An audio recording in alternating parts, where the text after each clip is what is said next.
SS news चॅनलला subscribe करा, bell आयकॉनवर क्लिक करा। एसएस न्यूजच्या बातम्या पहा आपल्या मोबाईलवर।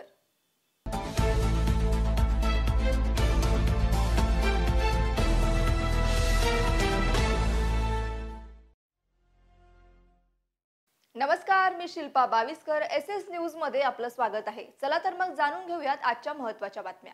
उल्हासनगर महानगरपालिकेचे अतिरिक्त आयुक्त जमीर लेंगरेकर यांच्यावर एका महिलेने विनयभंगाचा गुन्हा दाखल केल्याचे समोर आले असून मिळालेल्या माहितीनुसार लेंगरेकर यांनी एका जाहिरात एजन्सीवर दंडात्मक कारवाई करत संबंधित जाहिरात एजन्सीवर गुन्हा दाखल केला होता। हा राग मनात ठेवून जमीर लेंगरेकर यांच्यावर बिनबुडाचे आरोप केल्याची माहिती समोर आली आहे।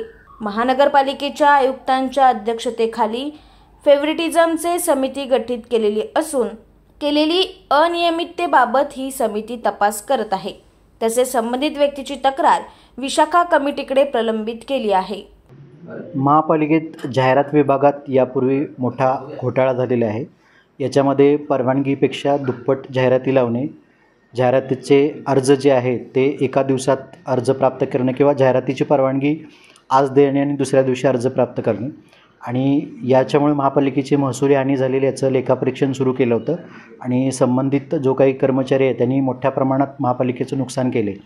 याच्या बाबतीत कारवाई सुरू असल्यामुळे आणि अलीकडे काही ज्या घटना घडल्यात या घटनांचा फायदा घ्यावा आणि महानगरपालिकेतले काही जे हितचिंतक म्हणू आपण किंवा असामाजिक तत्व आहेत तर यांच्यावर आम्ही ज्या कारवाई केल्यात या कारवाईमुळे काही लोक व्यथित झालेले आहेत आणि अलीकडेच आम्ही घाटकोपर घटनेनंतर ज्या बेकायदेशीर जाहिराती उभारण्यावर गुन्हा दाखल केला आहे तर अशा फेवर करणाऱ्या किंवा अशा जाहिरातीदारांच्यावर कारवाई केली म्हणून यांनी माझ्यावर वेळोवेळी दबाव टाकला होता की त्यांच्या मनाप्रमाणे काम करावं की ना त्यांना दंड लावणे। तर ह्या दंडाच्या गोष्टी किंवा इतर ठिकाणून आलेले जे दबाव आहे हे दबाव झुगारून आम्ही काम करत असल्यामुळं या ठिकाणी या पद्धतीनं आरोप सुरू आहेत।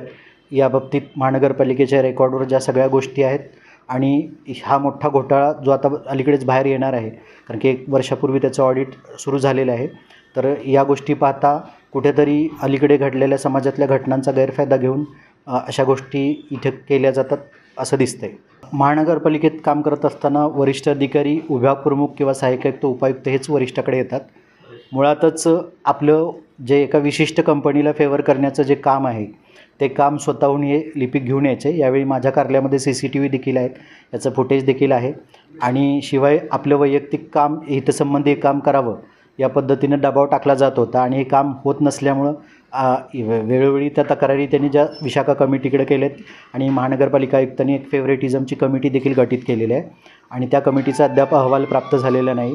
तर याच्यामध्ये हे सगळ्या बाबी स्पष्ट होतील की हे बेकायदेशीर काम किंवा ज्या अनधिकृत कामं अनियमित केलेले आहेत आणि ते आमच्याकडून होत नसल्यामुळं ह्या गोष्टी घडलेल्या। त्या गोष्टी निराधार आहेत।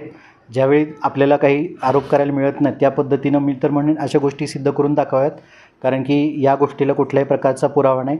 आमच्याकडे अंतर्गत विशाखा कमिटीकडे ही चौकशी चालू आहे आणि शिवाय ह्या बेसलेस गोष्टी आहेत, कुठेही जुळणाऱ्या गोष्टी नाहीत। फक्त जी दंडात्मक कारवाई केलेली आहे आणि जी प्रशासकीय कारवाईची टांगती तलवार आहेत यापासून कुठेतरी पळवाट काढावी या दृष्टिकोनातून हा एक षडयंत्र रचलेला आहे। बिलकुल आहे। मागच्या महिन्यामध्येच आम्ही जे घाटकोपरची घटना घडल्यानंतर काही जाहिरातदारांच्यावर गुन्हे दाखल केले आणि ते गुन्हे दाखल केल्यानंतर त्यांना आम्ही दंडात्मक नोटिसा देखील पाठवल्या। हा लाखोचा दंड माफ करावा आणि जाहिरातीच्या परवानग्या द्याव्यात याच्यासाठी विविध माध्यमातून दबाव मागच्या 2-3 महिन्यापासून सतत येत होता आणि तो दबाव आम्ही कुठलाही घेतला नाही आणि नियमानुसार कारवाई केली, दंडाच्या नोटिसा देखील पाठवल्या। तर हे एकंदरीत ह्याचं तथ्य आहे। हे महानगरपालिकेमध्ये वरिष्ठ अधिकारी कोणी नसल्यामुळं त्या नियमामध्येच तरतूद आहे।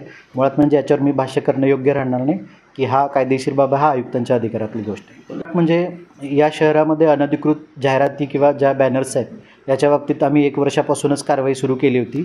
आमच्या रेकॉर्डवर जर बघितलं तर सपना गार्डन या ठिकाणी अनधिकृत परवानगीपेक्षा दुप्पट जाहिराती उभा केल्याचं आमच्या निदर्शनास आल्यावर आम्ही ती कारवाई केली आणि त्याच्या दंडाची नोटीस बजावल्यानंतरच हे प्रकरण खरं तर सुरू झालं। एसएस न्यूज चॅनलला सबस्क्राइब करा, बेल आयकॉनवर क्लिक करा। एसएस न्यूजच्या बातम्या पहा आपल्या मोबाईलवर।